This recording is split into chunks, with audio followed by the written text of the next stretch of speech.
Perfect.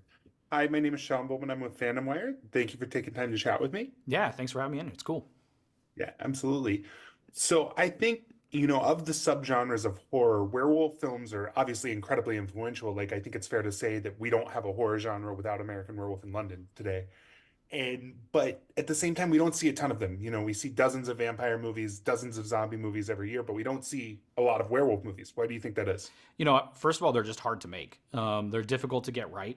And so I think that sort of deters a lot of studios from trying to make them, even independent financiers from trying to make them because they're so difficult to get right. Because if they get wrong, they're really wrong and they can go really bad. So it's one of those genres that really rides that line of being decent or bad. And so trying to make something that's good is difficult. Yeah, absolutely. And Werewolves, your film, obviously has a very strong emphasis on practical effects. Why do you think it's important to preserve this art of practical effects? I think practical allows the audience to really feel like they can almost touch it or feel it.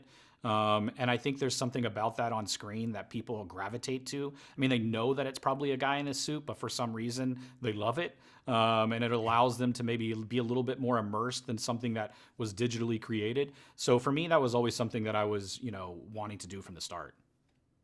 Yeah, absolutely. And reading the press notes for the film, I was shocked to learn that you guys only had six suits because it just seemed so massive. Like you seemed like you had more. How do you kind of pull off that large scale despite, the limited budget? I mean, that's what's so much fun about indie filmmaking, right? And you get a chance to really sort of play with different perspectives, turn the camera to what maybe the audience doesn't see and shoot something a different way. But also with our werewolves, what it allowed us was giving them so much different personality. So it was almost like, let's change the clothes on this guy. It's a different werewolf. Let's give him a different haircut. There was those kind of things that we were doing to try to make it feel like a lot more.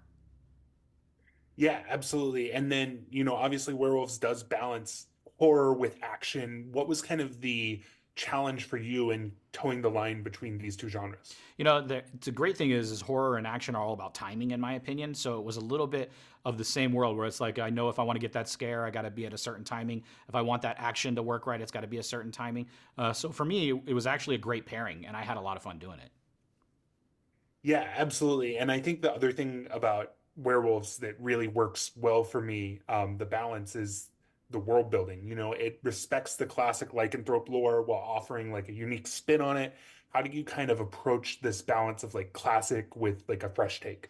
Yeah, for me, it was about giving the audience what I feel like they wanted to see, but then adding on to that and not really winking at them, but allowing them to discover all of those things within the movie and really feel like they're in this classic werewolf movie, but we've added something on top of it. And as long as they're learning throughout the movie and having fun, I feel like I'm doing my job. Yeah, absolutely. And I think, the final key element to the success of the film is the cast. How did you kind of come to this cast to bring these characters to life? I mean, Frank Grillo was the first guy to go to, and I knew he was the guy, the vibe, but the tone that I wanted this movie. I knew Frank could deliver that, and he delivered. And then it was easy from there because I'd talked about Katrina Law on a few other movies before, and Ill Finished Artist on a few other things before, and so to be able to get them on set, I knew they were going to be able to deliver as well. And you also got to be able to stand there with Grillo and be able to go toe to toe with Frank in places that they needed to. And so then you bring in Lou Diamond Phillips, and Lou's able to do that and give you sort of that gravitas the movie needs. So, it was really fun to play with all the characters.